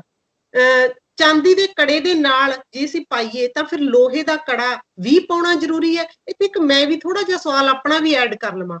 ਮੇਰੀਆਂ ਜਿਹੜੀਆਂ ਬੇਟੀਆਂ ਨੇ ਨਾ ਬਾਪੂ ਜੀ, ਉਹਨਾਂ ਦੇ ਲੋਹੇ ਦੇ ਕੜੇ ਦੇ ਨਾਲ ਬਾਹਾਂ ਤੇ ਰੈਸ਼ ਹੋ ਜਾਂਦੀ ਹੈ, ਮਤਲਬ ਕਿ ਸਕਿਨ ਖਰਾਬ ਹੋਣੀ ਸ਼ੁਰੂ ਹੋ ਜਾਂਦੀ ਹੈ ਤੇ ਉਹ ਪਾ ਹੀ ਨਹੀਂ ਸਕਦੀਆਂ। ਤੇ ਮੈਂ ਡਾਕਟਰ ਕੋਲ ਵੀ ਲੈ ਕੇ ਗਈ ਤੇ ਉਹ ਕਹਿੰਦੇ ਵੀ ਇਹ ਲੋਹਾ ਤੋਂ ਐਲਰਜਿਕ ਨੇ, ਨਹੀਂ ਪਾ ਸਕਦੀਆਂ। ਤੇ ਮੈਂ ਉਹਨਾਂ ਨੂੰ ਪਤਲੇ ਪਤਲੇ ਚਾਂਦੀ ਦੇ ਜਿੱਦਾਂ ਕੜੇ ਉਹ ਮੈਂ ਪਾਏ ਹੋਏ ਨੇ ਤੇ ਇਹਦੇ ਨਾਲ ਉਹ ਐਲਰਜੀ ਨਹੀਂ ਹੁੰਦੀ ਤੇ ਕੜੇ ਵੀ ਪਾਏ ਹੋਏ ਨੇ। ਪਰ ਇਹ ਜਿਵੇਂ ਵੀਰ ਨੇ ਸਵਾਲ ਕੀਤਾ, ਕਿਉਂਕਿ ਸ਼ਾਇਦ ਹੋ ਸਕਦਾ ਹੈ ਇਹਨਾਂ ਦੇ ਨਾਲ ਵੀ ਕੋਈ ਏਦਾਂ ਦੀ ਪ੍ਰੋਬਲਮ ਹੋਵੇ, ਤੇ ਕੀ ਸਿਰਫ ਚਾਂਦੀ ਦਾ ਕੜੇ ਦੇ ਨਾਲ ਵੀ ਲੋਹੇ ਦਾ ਪਾਉਣਾ ਜਾਂ ਜ਼ਰੂਰੀ ਹੈ ਕਿ ਲੋਹੇ ਦਾ ਕੜਾ ਹੀ ਪਾਉਣਾ? ਜ਼ਰੂਰ ਦੱਸੋ। ਇੱਥੇ ਨਾ ਜਦੋਂ ਪੁਰਾਤਨ ਸਮਿਆਂ 'ਚ ਵੈਸੇ ਤਾਂ ਫੌਜ ਦਾ ਅਤੇ ਸਕੂਲਾਂ ਕਾਲਜਾਂ ਦਾ ਅੱਜ ਵੀ ਬਕਾਇਦਾ ਵਰਦੀ ਅਤੇ ਹੋਰ ਚਿੰਨ੍ਹ ਆਪੋ ਆਪਣੇ ਸਕੂਲ ਦੇ, ਆਪੋ ਆਪਣੀ ਫੌਜ ਦੇ, ਆਪੋ ਆਪਣੇ ਦੇਸ਼ ਦੇ ਬਕਾਇਦਾ ਚਿੰਨ੍ਹ ਧਾਰਨ ਕੀਤੇ ਹੁੰਦੇ ਨੇ। ਜਿਵੇਂ ਭਾਰਤ ਦਾ ਜਾਂ ਹੋਰਨਾਂ ਦੇਸ਼ਾਂ ਦੇ ਦੇਸ਼ ਦੀ ਉਹ ਸਮੁੱਚਤਾ ਵਿਖਾਉਣ ਵਾਸਤੇ ਝੰਡਾ ਹੁੰਦਾ ਹੈ, ਹਰੇਕ ਦਾ ਆਪੋ ਆਪਣੇ ਦੇਸ਼ ਦਾ। ਜਦੋਂ ਕੋਈ ਮੰਤਰੀ, ਪ੍ਰਧਾਨ ਮੰਤਰੀ ਕਿਤੇ ਦੁਨੀਆ ਦੇ ਵੱਡੇ ਲੀਡਰਾਂ ਦੀ ਸਭਾ ਦੇ ਵਿੱਚ ਜਾਂਦਾ ਹੈ ਤਾਂ ਉਹ ਆਪਣੇ ਸਾਹਮਣੇ ਆਪਣੇ ਮੇਜ਼ ਦੇ ਉੱਤੇ ਛੋਟਾ ਜਿਹਾ ਇਹ ਝੰਡਾ ਲਾਉਂਦਾ ਹੈ, ਆਪਣੇ ਦੇਸ਼ ਦਾ ਚਿੰਨ੍ਹ, ਤਾਂ ਕਿ ਦੂਜਿਆਂ ਨੂੰ, ਸਾਰਿਆਂ ਨੂੰ ਬਿਨਾਂ ਦੱਸੇ ਤੋਂ ਪਤਾ ਲੱਗ ਜਾਵੇ ਕਿ ਇਹ ਇੰਡੀਆ ਦਾ ਕੋਈ ਲੀਡਰ ਹੈ ਜਾਂ ਇੰਡੀਆ ਦੇ ਰਹਿਣ ਵਾਲਾ ਬੰਦਾ ਹੈ, ਇਹਨੇ ਆਪਣੇ ਤਿਰੰਗਾ ਝੰਡਾ ਲਾਇਆ ਹੋਇਆ। ਤੇ ਬਾਕੀ ਦੇਸ਼ਾਂ ਦੇ ਵੀ ਆਪੋ ਆਪਣੇ ਇਸੇ ਤਰ੍ਹਾਂ ਝੰਡੇ ਨੇ। ਸਾਰੇ ਲੀਡਰ ਆਪੋ ਆਪਣੇ ਝੰਡੇ ਆਪਣੇ ਅੱਗੇ ਰੱਖ ਲੈਂਦੇ ਨੇ ਜਦੋਂ ਕੋਈ ਵੱਡੀ ਕਾਨਫਰੰਸ ਹੁੰਦੀ ਹੈ। ਤੇ ਪੁਰਾਣੇ ਸਮਿਆਂ 'ਚ ਫੌਜ ਦੇ ਵਿੱਚ ਜਦੋਂ ਭਰਤੀ ਹੁੰਦੇ ਸੀ ਤੇ ਉਦੋਂ ਵਰਦੀ ਜਿਹੜੀ ਹੈ ਉਹ ਚਿੰਨ੍ਹਾਂ ਤੇ ਆਧਾਰਿਤ ਸੀ, ਕਿਉਂਕਿ ਉਦੋਂ ਹੋਰ ਕੋਈ ਪਛਾਣ ਨਹੀਂ ਸੀ। ਆਮਣੇ ਸਾਹਮਣੇ ਢਾਲ, ਤਲਵਾਰ, ਨੇਜਾ ਆਦਿਕ ਦੀ ਜੰਗ ਹੁੰਦੀ ਸੀ ਤੇ ਫੌਜਾਂ ਇੱਕ ਦੂਜੇ ਦੇ ਵਿੱਚ ਗੁੱਥਮ ਗੁੱਥਾ ਹੋ ਕੇ ਲੜਦੀਆਂ ਸੀ ਤੇ ਕਈ ਵਾਰੀ ਪਤਾ ਨਹੀਂ ਸੀ ਲੱਗਦਾ ਕਿ ਆਪਣਾ ਸਿਪਾਹੀ ਕਿਹੜਾ ਹੈ ਤੇ ਦੁਸ਼ਮਣ ਦਾ ਸਿਪਾਹੀ ਕਿਹੜਾ ਹੈ। ਉਹਨਾਂ ਨੂੰ ਚਿੰਨ੍ਹ ਧਾਰਨ ਕਰਵਾਏ ਜਾਂਦੇ ਸੀ, ਜਿਵੇਂ ਹੱਥਾਂ 'ਚ ਜਾਂ ਗਲ 'ਚ ਜਾਂ ਦਸਤਾਰ ਦੇ ਵਿੱਚ ਜਾਂ ਵਰਦੀ ਦਾ ਰੰਗ ਜਾਂ ਸਿਰ ਦੇ ਉੱਤੇ ਖੰਭ ਵਗੈਰਾ ਲਾਉਣੇ ਤੇ ਕਈ ਵਾਰੀ ਤਾਂ ਰੁੱਖਾਂ ਦੇ ਪੱਤੇ ਵਗੈਰਾ ਲਾ ਲੈਣੇ ਜਾਂ ਮੋਰ ਦੇ ਖੰਭ ਲਾ ਲੈਣੇ। ਇਹ ਆਪੋ ਆਪਣੇ ਫੌਜੀਆਂ ਦੇ ਚਿੰਨ੍ਹ ਮਾਤਰ ਹੁੰਦੇ ਸੀ। ਤੇ ਕੁਝ ਇੱਕ ਅਫਰੀਕੀ ਦੇਸ਼ਾਂ ਦੇ ਵਿੱਚ ਅੱਜ ਤੱਕ ਵੀ ਉੱਥੋਂ ਦੇ ਕਬੀਲੇ ਮੂੰਹ ਤੇ ਰੰਗ ਵਗੈਰਾ ਲਾਉਂਦੇ ਨੇ ਜਾਂ ਗਲ 'ਚ ਹੱਡੀਆਂ ਪਾਉਂਦੇ ਨੇ। ਉਹ ਉਹਨਾਂ ਦੀ ਚਿੰਨ੍ਹਾਂ ਦੀ ਪਛਾਣ ਹੈ ਕਿ ਅਸੀਂ ਫਲਾਣੇ ਕਬੀਲੇ ਨਾਲ ਸੰਬੰਧਿਤ ਇਨਸਾਨ ਆ। ਤੇ ਭਾਰਤ ਦੇ ਵਿੱਚ ਜਾਂ ਹੋਰ ਦੁਨੀਆ ਦੇ ਲੋਕਾਂ ਨੇ ਜਿਹੜਾ ਜੰਜੂ ਹੈ, ਟਿੱਕਾ ਹੈ, ਬੋਧੀ ਹੈ, ਇਹ ਵੀ ਧਾਰਮਿਕ ਤੌਰ ਤੇ ਵੱਖਰੀ ਪਛਾਣ ਵਾਲਾ ਚਿੰਨ੍ਹ ਸੀ। ਇਸੇ ਤਰ੍ਹਾਂ ਇਸਲਾਮ ਦੇ ਵਿੱਚ ਸੁੰਨਤ ਕਰਾਉਣੀ ਜਾਂ ਦਾੜੀ ਮੁੱਛਾਂ ਵੱਖਰੇ ਕਿਸਮ ਦੀਆਂ ਕੱਟਣੀਆਂ ਤੇ ਰੱਖਣੀਆਂ, ਉਹ ਵੀ ਉਹਨਾਂ ਦੀ ਪਛਾਣ ਹੈ ਕਿ ਇਹ ਮੁਸਲਮਾਨ ਹੈ, ਵੇਖਣ ਸਾਰ ਉਹਦਾ ਪਤਾ ਲੱਗ ਜਾਵੇ। ਗੁਰੂ ਸਾਹਿਬ ਨੇ ਜੰਗ ਦੇ ਵਿੱਚ ਭੇਜਣ ਵਾਸਤੇ ਸਾਨੂੰ ਚਿੰਨ੍ਹਾਂ ਦਾ ਇਹ ਪਹਿਰਾਵਾ ਦਿੱਤਾ ਤਾਂ ਕਿ ਜੰਗ ਦੇ ਵਿੱਚ ਜਾਣ ਲੱਗੇ ਇੱਕ ਤਾਂ ਫੌਜੀ ਆਪਣੀ ਵਰਦੀ ਤੇ ਲਾਜ ਰੱਖੇ, ਉਹ ਇਹ ਗਲਤੀ ਨਾ ਕਰੇ ਕਿ ਮੈਂ ਫੌਜੀ ਹੋ ਕੇ ਮਾੜੇ ਕੰਮ ਕਰਾਂ, ਉਹਨੂੰ ਚੇਤਾ ਹੋਵੇ ਕਿ ਮੈਂ ਗੁਰੂ ਦੀ ਫੌਜ ਦੇ ਵਿੱਚ ਭਰਤੀ ਹੋਇਆ, ਮੈਨੂੰ ਬੁਰਾ ਕੰਮ ਜੇ ਕਰਾਂਗਾ ਤਾਂ ਮੈਂ ਪਕੜਿਆ ਜਾਵਾਂਗਾ, ਮੈਨੂੰ ਸ਼ਰਮ ਆਉਣੀ ਚਾਹੀਦੀ ਹੈ, ਇਹ ਵਰਦੀ ਦੀ ਲਾਜ ਮੈਨੂੰ ਘੱਟੋ ਘੱਟ ਰੱਖਣੀ ਬਣਦੀ ਹੈ। ਅਗਲੀ ਗੱਲ, ਦੁਸ਼ਮਣ ਨੂੰ ਪਛਾਣ ਹੋਵੇ ਕਿ ਇਹ ਸਿੱਖਾਂ ਦੇ ਵਿੱਚੋਂ ਕੋਈ ਸਿਪਾਹੀ ਹੈ। ਅਗਲੀ ਗੱਲ, ਬਾਂਹ ਦੇ ਵਿੱਚ ਕੜੇ ਇੱਕ ਨਹੀਂ ਸੀ ਹੁੰਦਾ, ਅੱਗੇ ਕਈ ਕੜੇ ਹੁੰਦੇ ਸੀ, ਇਹ ਬਾਂਹ ਦੀ ਰਾਖੀ ਕਰਦੇ ਸੀ। ਬਾਂਹ ਦੇ ਉੱਤੇ ਵਾਰ ਹੁੰਦਾ ਸੀ ਜਦੋਂ, ਉਹਦੇ ਤੋਂ ਬਚਾਉਣ ਵਾਸਤੇ ਕਈ ਕੜੇ ਇਹ ਕੰਮ ਕਰਦੇ ਸੀ। ਕਈ ਵਾਰੀ ਜਿਹੜੇ ਵੱਡੇ ਲੀਡਰ ਹੁੰਦੇ ਸੀ, ਜਰਨੈਲ ਹੁੰਦੇ ਸੀ, ਉਹ ਆਪਣੀ ਛਾਤੀ ਦੇ ਉੱਤੇ ਜੰਜੀਰਾਂ ਜਾਂ ਤਾਰਾਂ ਲਪੇਟ ਲੈਂਦੇ ਸੀ, ਇਹੋ ਜਿਹੇ ਕੁਝ ਢਾਲਾਂ ਵਗੈਰਾ ਬੰਨ ਲੈਂਦੇ ਸੀ ਤਾਂ ਕਿ ਬਚਾਅ ਹੋ ਸਕੇ। ਤੋਂ ਇਸ ਤਰ੍ਹਾਂ ਬਾਹਾਂ ਦੇ ਉੱਤੇ ਵੀ ਸਟੀਲ ਦੇ ਜਾਂ ਲੋਹੇ ਦੇ ਕੋਈ ਫੱਟੀਆਂ ਬਣਾ ਕੇ ਬੰਨ ਲੈਂਦੇ ਸੀ ਤਾਂ ਕਿ ਬਚਾਅ ਹੋ ਸਕੇ। ਤੋਂ ਇਹ ਚੀਜ਼ਾਂ ਅੱਗੇ ਬਚਾਓ ਵਾਸਤੇ ਸੀ, ਨਾ ਕਿ ਚਿੰਨ੍ਹਾਂ ਵਾਸਤੇ ਇਕੱਲੇ। ਅੱਜ ਇਹਨਾਂ ਨੂੰ ਜੇ ਕਿਸੇ ਨੂੰ ਮੁਸ਼ਕਲ ਆਉਂਦੀ ਹੈ, ਬੇਸ਼ੱਕ ਇਹਨਾਂ ਨੂੰ ਨਾ ਪਹਿਨੇ, ਤਾਂ ਇਹਦਾ ਧਰਮ ਨਾਲ ਕੋਈ ਵਾਸਤਾ ਨਹੀਂ ਹੈ। ਹੁਣ ਇਹਨਾਂ ਦੀ ਜਿੰਨੀ ਕਿਸੇ ਨੂੰ ਲੋੜ ਹੈ ਉਹਦੇ ਮੁਤਾਬਕ ਇਹਨੂੰ ਰੱਖ ਸਕਦਾ ਹੈ। ਕੋਈ ਜ਼ਰੂਰੀ ਨਹੀਂ ਕਿ ਜੇ ਤੁਸੀਂ ਕੜਾ ਨਾ ਰੱਖਿਆ ਤੁਸੀਂ ਸਿੱਖ ਨਹੀਂ ਹੈਗੇ।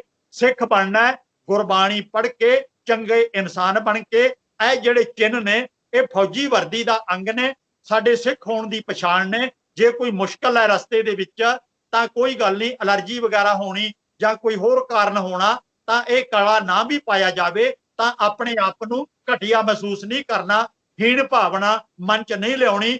ਤਾਂ ਇਹ ਲੋਹੇ ਦਾ ਕੜਾ ਜਾਂ ਚਾਂਦੀ ਦਾ ਕੜਾ ਇਹ ਪੁਰਾਤਨ ਸਮਿਆਂ ਦੇ ਚਿੰਨ੍ਹ ਸੀ। ਅੱਜ ਚਿੰਨ੍ਹਾਂ ਤੋਂ ਬਿਨਾਂ ਵੀ ਸਿੱਖਾਂ ਦੀ ਪਛਾਣ ਕੀਤੀ ਜਾ ਸਕਦੀ ਹੈ। ਜਦੋਂ ਅਸੀਂ ਚੰਗੇ ਕੰਮ ਕਰਾਂਗੇ ਲੋਕੀ ਕਹਿਣਗੇ ਇਹ ਤਾਂ ਗੁਰੂ ਕਾ ਸਿੱਖ ਲੱਗਦਾ ਹੈ, ਇੰਨਾ ਵਧੀਆ ਇਨਸਾਨ ਬਣ ਕੇ। ਮਾੜੇ ਕੰਮ ਕਰਾਂਗੇ ਇਹ ਤਾਂ ਕਿਸੇ ਪਖੰਡੀ ਦਾ ਸੇਵਕ ਹੋਵੇਗਾ ਜਿਹੜਾ ਮਾੜੇ ਕੰਮ ਕਰਦਾ ਹੈ, ਸਿੱਖ ਤਾਂ ਨਹੀਂ ਹੋ ਸਕਦਾ। ਸੋ ਇਹ ਜਿਹੜੇ ਚਿੰਨ੍ਹ ਨੇ ਪੁਰਾਤਨ ਸਮਿਆਂ 'ਚ ਪਛਾਣ ਸੀ ਤੇ ਇਹਨਾਂ ਨੂੰ ਮਾੜੇ ਕੰਮਾਂ ਤੋਂ ਰੋਕਣ ਵਾਸਤੇ ਇੱਕ ਢੰਗ ਸੀ। ਇਹ ਸਾਰੀਆਂ ਕੌਮਾਂ ਦੇ ਵਿੱਚ ਹੀ ਪ੍ਰਚਲਿਤ ਸੀ। ਬਹੁਤ ਬਹੁਤ ਧੰਨਵਾਦ ਜੀ। ਆਪ ਜੀ ਨੇ ਬਹੁਤ ਸਾਰੇ ਸਾਡੇ ਸਰੋਤਿਆਂ ਦੇ ਜਿਹੜੇ ਗੁੰਝਲਾਂ ਨੇ ਮਨ ਦੀਆਂ ਉਹ ਖੋਲ ਦਿੱਤੀਆਂ ਹੋਣੀਆਂ, ਕਿਉਂਕਿ ਬਹੁਤਿਆਂ ਕੋਲ ਇਹੋ ਜਿਹੇ ਸਵਾਲ ਹੁੰਦੇ ਨੇ ਕਿ ਅਸੀਂ ਏਦਾਂ ਕੜਾ ਕਿਹੜਾ ਪਹਿਨ ਸਕਦੇ ਹਾਂ, ਕਿ ਸੋਨੇ ਦਾ ਕੜਾ ਜਾਂ ਚਾਂਦੀ ਦਾ ਕੜਾ ਤਾਂ ਫਿਰ ਕਕਾਰਾਂ ਦੇ ਵਿੱਚ ਆਉਂਦਾ ਹੀ ਨਹੀਂ ਹੈ। ਪਰ ਤੁਸੀਂ ਬੜੀ ਬੇਬਾਕੀ ਦੇ ਨਾਲ ਦੱਸ ਦਿੱਤਾ ਕਿ ਪਹਿਨਣਾ ਨਾ ਪਹਿਨਣਾ ਉਹ ਤੁਹਾਡੀ ਆਪਣੀ ਲੋੜ ਦੇ ਮੁਤਾਬਿਕ ਹੈ। ਮਤਲਬ ਇਹ ਗੱਲ ਕਹਿਣੀ ਵੀ ਬਹੁਤ ਵੱਡੀ ਹੈ, ਕਿਉਂਕਿ ਅੱਜ ਤੱਕ ਮੇਰਾ ਖਿਆਲ ਨਹੀਂ ਬਹੁਤੇ ਪ੍ਰਚਾਰਕ ਇਹ ਗੱਲ ਕਹਿਣ ਦੀ ਹਿੰਮਤ ਵੀ ਕਰਦੇ ਨੇ। ਤੇ ਹਾਂਜੀ, ਅਗਲਾ ਸਵਾਲ ਹੈ ਮੇਰਾ, ਇਹ ਹੈਗਾ ਵੀਰ ਹਰਪ੍ਰੀਤ ਸਿੰਘ ਜੀ ਵੱਲੋਂ। ਇਹ ਕਹਿ ਰਹੇ ਨੇ ਕਿ ਘੱਗਾ ਜੀ ਅਕਾਲ ਪੁਰਖ ਕੀ ਹੈ? ਗੁਰਬਾਣੀ 'ਚ ਅਕਾਲ ਪੁਰਖ ਕਿਹਨੂੰ ਕਿਹਾ ਗਿਆ? ਅਕਾਲ ਪੁਰਖ ਦੀ ਜਿਹੜੀ ਡੈਫੀਨੇਸ਼ਨ ਹੈ, ਪਰਿਭਾਸ਼ਾ ਹੈ, ਉਹਦੇ ਬਾਰੇ ਜਾਣਨਾ ਚਾਹੁੰਦੇ ਨੇ। ਸੰਖੇਪ 'ਚ ਦੱਸੋ ਜੀ, ਕੀ ਹੈ ਅਕਾਲ ਪੁਰਖ ਅਸਲ? ਦੁਨੀਆ ਦੇ ਲੋਕਾਂ ਨੇ ਪਹਿਲਾਂ ਦੇਵੀ ਦੇਵਤਿਆਂ ਨੂੰ, ਪੱਥਰਾਂ ਨੂੰ, ਸੱਪਾਂ ਨੂੰ, ਸ਼ੇਰਾਂ ਨੂੰ, ਬਹੁਤ ਸਾਰੀਆਂ ਚੀਜ਼ਾਂ ਨੂੰ ਪੂਜਿਆ ਤੇ ਉਹਨਾਂ ਨੂੰ ਉਹ ਬਹੁਤ ਵੱਡੀ ਹਸਤੀ ਮੰਨਦੇ ਰਹੇ ਨੇ। ਪਰ ਸਮਾਂ ਪਾ ਕੇ ਫਿਰ ਕੁਝ ਦੇਵਤੇ ਨਿਸ਼ਚਿਤ ਕਰ ਲਏ ਗਏ ਕਿ ਉਹ ਜਿਹੜੀਆਂ ਚੀਜ਼ਾਂ ਛੱਡੋ, ਆਹ ਦੇਵਤਾ ਮੰਨੋ। ਤੇ ਸਮਾਂ ਪਾ ਕੇ ਉਹ ਸਾਰੇ ਦੇਵੀ ਦੇਵਤੇ ਛੱਡ ਕੇ, ਜਿਵੇਂ ਈਸਾਈਅਤ ਨੇ ਜਾਂ ਇਸਲਾਮ ਨੇ, ਇੱਕ ਖੁਦਾ ਨੂੰ ਮੰਨ ਲਿਆ। ਤੇ ਪਰ ਨਾਲ ਨਾਲ ਉਹਦੇ ਕਈ ਹੋਰ ਸ਼ਰੀਕ ਵੀ ਮੰਨ ਲਏ, ਜਿਵੇਂ ਸ਼ੈਤਾਨ ਖੁਦਾ ਦੇ ਮੁਕਾਬਲੇ ਤੇ ਆ ਗਿਆ। ਤੇ ਗੁਰੂ ਸਾਹਿਬ ਨੇ ਤਾਂ ਬਾਕੀ ਜਿਹੜੇ ਗੁਰਬਾਣੀ ਰਚੇਤਾ ਮਹਾਂਪੁਰਖ ਨੇ ਉਹਨਾਂ ਨੇ ਸਾਰਿਆਂ ਨੂੰ ਰੱਦ ਕਰਕੇ ਇੱਕੋ ਨੂੰ ਸਾਡੇ ਸਾਹਮਣੇ ਰੱਖ ਦਿੱਤਾ। ਉਹ ਪਰਿਭਾਸ਼ਾ ਉਹਦੀ ਅੱਜ ਤੱਕ ਵਧੀਆ ਤਰੀਕੇ ਨਾਲ ਨਹੀਂ ਹੋ ਸਕੀ। ਅਸੀਂ ਇੱਕ ਓਂਕਾਰ ਕਹਿਣਾ ਸ਼ੁਰੂ ਕਰ ਦਿੱਤਾ। ਅਸਲ ਦੇ ਵਿੱਚ ਇੱਕੋ ਹੈ, ਭਾਵ ਕਿ ਸ੍ਰਿਸ਼ਟੀ ਤੋਂ ਬਾਹਰ, ਸ੍ਰਿਸ਼ਟੀ ਦੇ ਵਿੱਚ ਜੋ ਕੁਝ ਵੀ ਹੈ ਉਹ ਇੱਕੋ ਹੀ ਨਿਯਮ ਦੇ ਵਿੱਚ ਸਾਰੀ ਸ੍ਰਿਸ਼ਟੀ, ਸਾਰੀ ਕਾਇਨਾਤ ਚੱਲ ਰਹੀ ਹੈ। ਉਹਦੇ ਨਾਮ ਵੱਖੋ ਵੱਖਰੇ ਦੁਨੀਆ ਦੇ ਲੋਕਾਂ ਨੇ ਰੱਖ ਲਏ ਨੇ। ਤੇ ਹਿੰਦੂ ਦੇਵੀ ਦੇਵਤਿਆਂ ਦੇ ਨਾਮ ਵੀ ਗੁਰਬਾਣੀ 'ਚ ਵਰਤੇ ਨੇ। ਇੱਕ ਥਾਂ ਤੇ 1084 ਪੰਨੇ ਤੇ ਗੁਰੂ ਅਰਜਨ ਸਾਹਿਬ ਨੇ ਬਹੁਤ ਸਾਰੇ ਰੱਬ ਦੇ ਨਾਮਾਂ ਦਾ, ਜਿਹੜੇ ਕਿ ਲੋਕੀ ਰੱਬ ਦੇ ਨਾਮ ਧਰੇ ਹੋਏ ਸੀ ਲੋਕਾਂ ਨੇ, ਉਹਨਾਂ ਨਾਮਾਂ ਦਾ ਜ਼ਿਕਰ ਕੀਤਾ। ਤੇ ਸਾਰਿਆਂ ਤੋਂ ਅਖੀਰ ਦੇ ਵਿੱਚ ਗੁਰੂ ਸਾਹਿਬ ਨੇ ਕਹਿ ਦਿੱਤਾ, ਕਿਰਤਮ ਨਾਮ ਕਥੇ ਤੇਰੇ ਜੀਵਾ, ਸਤ ਨਾਮ ਤੇਰਾ ਪਰਾ ਪੂਰਬਲਾ। ਤੇਰੀ ਕਿਰਤ ਨੂੰ ਵੇਖ ਕੇ ਤੇਰੇ ਕੰਮਾਂ ਨੂੰ ਵੇਖ ਕੇ, ਤੇਰੀ ਮਹਾਨਤਾ ਨੂੰ ਵੇਖ ਕੇ ਦੁਨੀਆ ਦੇ ਲੋਕਾਂ ਨੇ ਤੇਰੇ ਬਹੁਤ ਨਾਂ ਰੱਖ ਲਏ ਹੋਏ ਨੇ। ਜਿਵੇਂ ਕਿਸੇ ਨੂੰ ਚੰਗਾ ਲੱਗਿਆ ਉਹ ਜਿਹਾ ਰੱਖ ਲਿਆ, ਤੇ ਜੇ ਕੋਈ ਉਹਦਾ ਰੰਗ ਕਾਲਾ ਮਿੱਥਿਆ ਤਾਂ ਉਹਨੂੰ ਕ੍ਰਿਸ਼ਨ ਕਹਿ ਦਿੱਤਾ, ਜੇ ਉਹਨੂੰ ਹਰਾ ਰੰਗ ਮਹਿਸੂਸ ਕਰ ਲਿਆ ਤਾਂ ਹਰੀ ਕਹਿ ਦਿੱਤਾ, ਹਰੇ ਰਾਮ ਕਹਿ ਦਿੱਤਾ। ਪਤਾ ਨਹੀਂ ਕਿੰਨੇ ਕਿੰਨੇ ਨਾਮ ਉਹਦੇ ਰੱਖ ਲਏ। ਤੇ ਗੁਰੂ ਸਾਹਿਬ ਕਹਿੰਦੇ ਨੇ ਕਿ ਇਹ ਤੇਰੀ ਕਿਰਤ ਨੂੰ ਵੇਖ ਕੇ, ਤੇਰੀ ਸ਼ਕਲੋ ਸੂਰਤ ਨੂੰ ਵੇਖ ਕੇ ਲੋਕਾਂ ਨੇ ਨਾਮ ਰੱਖ ਲਏ। ਤੇਰਾ ਅਸਲ ਨਾਮ ਤਾਂ ਸਤਨਾਮ ਤੇਰਾ ਪਰਾਪੂਰਬਲਾ, ਭਾਵ ਕਿ ਤੂੰ ਸੱਚ ਹੈ, ਤੇਰੀ ਕੁਦਰਤ ਤੇਰੀ ਕਾਇਨਾਤ ਸੱਚ ਹੈ। ਉਹਨੂੰ ਭਾਵੇਂ ਅਕਾਲ ਪੁਰਖ ਕਹਿ ਲੋ। ਅਕਾਲ ਪੁਰਖ ਦਾ ਮਤਲਬ ਵੀ ਉਹੀ ਹੈ ਜਿਹੜਾ ਕਾਲ ਤੋਂ ਰਹਿਤ ਹੈ। ਕਾਲ ਤੋਂ ਰਹਿਤ ਉਹੀ ਹੈ ਜਿਹੜਾ ਜਨਮ ਹੀ ਨਹੀਂ ਲੈਂਦਾ। ਜਿਹੜਾ ਜਨਮ ਹੀ ਨਹੀਂ ਲੈਂਦਾ ਉਹਦਾ ਫਿਰ ਆਪਾਂ ਪਰਿਭਾਸ਼ਾ ਕਿਵੇਂ ਦੱਸੀਏ ਕਿ ਕਿਹੋ ਜਿਹਾ ਹੁੰਦਾ ਹੈ, ਉਹਦਾ ਕਿੰਨੇ ਲੰਬਾ ਚੌੜਾ ਹੈ, ਤੇ ਉਹਦੀ ਉਮਰ ਕਿੰਨੀ ਹੈ, ਉਹਦੇ ਮਾਂ-ਬਾਪ ਕੌਣ ਨੇ, ਇਹ ਗੱਲਾਂ ਆਪਾਂ ਦੱਸ ਨਹੀਂ ਸਕਦੇ। ਅਕਾਲ ਪੁਰਖ ਵੀ ਗੁਰਬਾਣੀ ਚ ਆਖਿਆ ਤੇ ਸਤਨਾਮ ਵੀ ਆਖਿਆ। ਬੇਅੰਤ ਨਾਮ ਲੈ ਕੇ ਉਹ ਸਮਝਾਉਣ ਦੇ ਤਰੀਕੇ ਨੇ ਗੁਰੂ ਸਾਹਿਬ ਨੇ ਦੱਸੇ ਨੇ। ਉਂਝ ਕਹਿ ਦਈਏ ਕਿ ਉਹ ਸਤਨਾਮ ਹੈ, ਸਦਾ ਸਥਿਰ ਹੈ, ਸਦਾ ਸੱਚ ਹੈ। ਇੱਕ ਅਕਾਲ ਪੁਰਖ ਨਹੀਂ, ਬੇਅੰਤ ਨਾਮ ਗੁਰਬਾਣੀ ਚ ਆਏ ਗਏ ਨੇ ਜਿਹੜੇ ਕਿ ਲੋਕਾਂ ਦੇ ਵਿੱਚ ਪ੍ਰਚਲਿਤ ਹੈ। ਬਹੁਤ ਬਹੁਤ ਬਹੁਤ ਸ਼ੁਕਰੀਆ ਬਾਪੂ ਜੀ। ਬੜੇ ਥੋੜੇ ਲਫ਼ਜ਼ਾਂ 'ਚ ਬੜੇ ਸੁਲਝੇ ਹੋਏ ਢੰਗ ਨਾਲ ਆਪ ਜੀ ਨੇ ਦੱਸ ਦਿੱਤਾ ਕਿ ਗੁਰਬਾਣੀ ਵਿੱਚ ਅਕਾਲ ਪੁਰਖ ਨੂੰ ਕਿਵੇਂ ਚਿਤਵਿਆ ਗਿਆ। ਅਖੀਰਲਾ ਸਵਾਲ ਹੈ ਜੀ, ਅੱਜ ਦੇ ਇਸ ਐਪੀਸੋਡ ਦਾ 450ਵਾਂ ਨੰਬਰ ਹੈ ਇਹ। ਕੇਸਰ ਸਿੰਘ ਬਾਸੀ ਪੂਨੇ ਤੋਂ ਪੁੱਛਦੇ ਨੇ ਕਿ ਮੈਂ ਸ਼੍ਰੀਮਦ ਭਗਵਤ ਪੁਰਾਣ ਦੀ ਕਥਾ ਕਹਿੰਦੇ YouTube ਤੇ ਸੁਣਦਾ ਹਾਂ। 11ਵੇਂ ਸਕੰਦ ਦੇ ਵਿੱਚ ਕ੍ਰਿਸ਼ਨ ਜੀ ਉद्धਵ ਨੂੰ ਉਪਦੇਸ਼ ਕਰਦੇ ਨੇ ਭਗਵਤ ਗੀਤਾ ਦੇ ਵਿੱਚ ਕਿ ਕਲਯੁਗ ਵਿੱਚ ਕੀਰਤਨ ਕਰਨ ਨਾਲ ਮੁਕਤੀ ਮਿਲ ਜਾਂਦੀ ਹੈ। ਸਿੱਖਾਂ ਵਿੱਚ ਵੀ ਇਹ ਕਿਹਾ ਜਾਂਦਾ ਹੈ ਕਿ ਕਲਯੁਗ ਮੈਂ ਕੀਰਤਨ ਪ੍ਰਧਾਨਾ। ਕੀ ਗੁਰੂ ਗ੍ਰੰਥ ਸਾਹਿਬ ਵਿੱਚ ਵੀ ਇਸੇ ਤਰ੍ਹਾਂ ਹੈ? ਇਹ ਸਵਾਲ ਤਾਂ ਬਾਪੂ ਜੀ ਮੇਰੇ ਖਿਆਲ ਬਹੁਤਿਆਂ ਦਾ ਹੋਏਗਾ, ਕਿਉਂਕਿ ਅਸੀਂ ਸਿੱਖ ਸਟੇਜਾਂ ਤੋਂ ਜ਼ਿਆਦਾਤਰ ਸੁਣਦੇ ਹਾਂ ਕਿ ਕੀਰਤਨ ਬਹੁਤ ਜ਼ਰੂਰੀ ਹੈ ਤੇ ਕੀਰਤਨ ਸਭ ਤੋਂ ਉੱਪਰ ਹੈ, ਕੀਰਤਨ ਹੀ ਭਗਤੀ ਹੈ, ਰੱਬ ਨੂੰ ਪਾਉਣ ਦਾ ਤਰੀਕਾ ਹੈ। ਤੇ ਮੈਂ ਹੈਰਾਨ ਹੋਈ ਜਦੋਂ ਇਹ ਸਵਾਲ ਮੇਰੇ ਕੋਲ ਪਹੁੰਚਿਆ। ਮੈਂ ਵੀ ਪੜ੍ਹਿਆ ਕਿ ਭਗਵਤ ਗੀਤਾ ਦੇ ਵਿੱਚ ਵੀ ਕੀਰਤਨ ਦੇ ਬਾਰੇ ਕਿਹਾ ਹੈ। ਕੀ ਸਾਡੇ 'ਚ ਇਹ ਗੱਲ ਉੱਧਰੋਂ ਆਈ ਹੈ ਜਾਂ ਇਹਨੂੰ ਖੋਲੋ ਜਰਾ। ਇਹ ਸਵਾਲ ਥੋੜਾ ਮੇਰੇ ਮਨ ਦੇ ਵਿੱਚ ਵੀ ਗੁਲਝਣਾ ਪੈਦਾ ਕਰ ਰਿਹਾ ਹੈ। ਪਹਿਲੀ ਗੱਲ ਤਾਂ ਸ਼੍ਰੀਮਦ ਭਗਵਤ ਗੀਤਾ, ਇਹਦੇ ਲਿਖਣ ਵਾਲੇ ਦਾ ਅੱਜ ਤੱਕ ਕਿਸੇ ਨੂੰ ਪਤਾ ਨਹੀਂ ਕੌਣ ਹੈ। ਇਹਦੇ ਵਿੱਚ ਬੇਅੰਤ ਵਾਧੇ ਘਾਟੇ ਪੁਜਾਰੀਆਂ ਵੱਲੋਂ, ਬ੍ਰਾਹਮਣਾਂ ਵੱਲੋਂ ਕੀਤੇ ਗਏ ਨੇ, ਤੇ ਵੇਦਾਂ ਦੇ ਅੱਜ ਤੱਕ ਵੀ ਪੱਤਰੇ ਵਾਧੇ ਘਾਟੇ ਆਪਣੀ ਮਰਜ਼ੀ ਦੇ ਪੁਜਾਰੀਆਂ ਵੱਲੋਂ ਕੀਤੇ ਜਾਂਦੇ ਰਹੇ ਨੇ। ਇਹਨਾਂ ਦਾ ਲਿਖਾਰੀ ਕੋਈ ਨਿਸ਼ਚਿਤ ਨਹੀਂ ਹੈ। ਕੋਈ ਕ੍ਰਿਸ਼ਨ ਦੇ ਨਾਮ ਤੇ, ਕੋਈ ਵਿਸ਼ਨੂੰ ਦੇ ਨਾਮ ਤੇ, ਬਰਮਾ ਦੇ ਨਾਮ ਤੇ ਕੋਈ ਵੇਦ ਵਿਆਸ ਦੇ ਨਾਮ ਤੇ। ਕਿੰਨੀਆਂ ਸਾਰੀਆਂ ਕਿਤਾਬਾਂ ਸਾਡੇ ਸਾਹਮਣੇ ਨੇ, ਪਰ ਐਕਚੁਅਲ ਜਿਹੜੀ ਉਹਨਾਂ ਦੀ ਹੱਥ ਲਿਖਤ ਹੈ ਉਹ ਅੱਜ ਤੱਕ ਸਾਡੇ ਸਾਹਮਣੇ ਨਹੀਂ ਆਈ। ਇਹ ਕਿਹਦੀਆਂ ਲਿਖੀਆਂ ਨੇ ਕੋਈ ਪਤਾ ਨਹੀਂ। ਅਗਲੀ ਗੱਲ, ਫਿਰ ਇਹਨਾਂ ਦੇ ਲਿਖਣ ਦੀ ਤਰੀਕ ਕੀ ਹੈ, ਕਦੋਂ ਲਿਖੀਆਂ ਗਈਆਂ ਨੇ, ਤੇ ਉਹਦਾ ਕੋਈ ਪਤਾ ਨਹੀਂ ਹੈ, ਕੋਈ ਸਬੂਤ ਨਹੀਂ ਹੈ ਸਾਡੇ ਕੋਲੇ। ਤੇ ਜਦੋਂ ਦੀਆਂ ਲਿਖੀਆਂ ਦੱਸੀਆਂ ਜਾਂਦੀਆਂ ਨੇ ਉਦੋਂ ਤਾਂ ਗੁਰਬਾਣੀ ਹੈ ਹੀ ਨਹੀਂ ਸੀ, ਲਿਖੀ ਨਹੀਂ ਸੀ ਗਈ। ਇਹ ਰਹੀ ਕੀਰਤਨ ਦੀ ਗੱਲ, ਉਹ ਉਹਨਾਂ ਦੀ ਪਰੰਪਰਾ ਹੋ ਸਕਦੀ ਹੈ, ਕਿਉਂਕਿ ਬਹੁਤ ਸਾਰੇ ਉਹਨਾਂ ਦੇ ਸੇਵਕ ਜਿਹੜੇ ਸ਼੍ਰੀਮਦ ਭਗਵਤ ਗੀਤਾ ਅਤੇ ਹੋਰ ਉਹਨਾਂ ਪੁਸਤਕਾਂ ਨੂੰ ਮੰਨਣ ਵਾਲੇ, ਉਹ ਤਾਂ ਪੈਰਾਂ ਦੇ ਝਾਂਜਰਾਂ ਬੰਨ੍ਹ ਕੇ ਅਤੇ ਹੋਰ ਹਾਰ ਸ਼ਿੰਗਾਰ ਕਰਕੇ ਆਪਣੇ ਦੇਵੀ ਦੇਵਤਿਆਂ ਦੀਆਂ ਮੂਰਤੀਆਂ ਦੇ ਅੱਗੇ ਨੱਚਦੇ ਰਹੇ ਨੇ ਤੇ ਅੱਜ ਵੀ ਨੱਚ ਰਹੇ ਨੇ ਮੰਦਿਰਾਂ ਦੇ ਵਿੱਚ। ਇਹ ਉਹਨਾਂ ਦੀ ਪਰੰਪਰਾ ਹੋ ਸਕਦੀ ਹੈ, ਪਰ ਇਹਦਾ ਗੁਰਮਤਿ ਨਾਲ ਕੋਈ ਸੰਬੰਧ ਨਹੀਂ ਹੈ। ਇਹ ਜਿਹੜਾ ਕੀਰਤਨ ਸ਼ਬਦ ਹੈ ਉਹ ਉਹਨਾਂ ਦੇ ਵਿੱਚ ਕੀਰਤੀ ਤੋਂ, ਵਡਿਆਈ ਤੋਂ ਇਹ ਸ਼ਬਦ ਆਇਆ ਹੋਇਆ ਹੈ।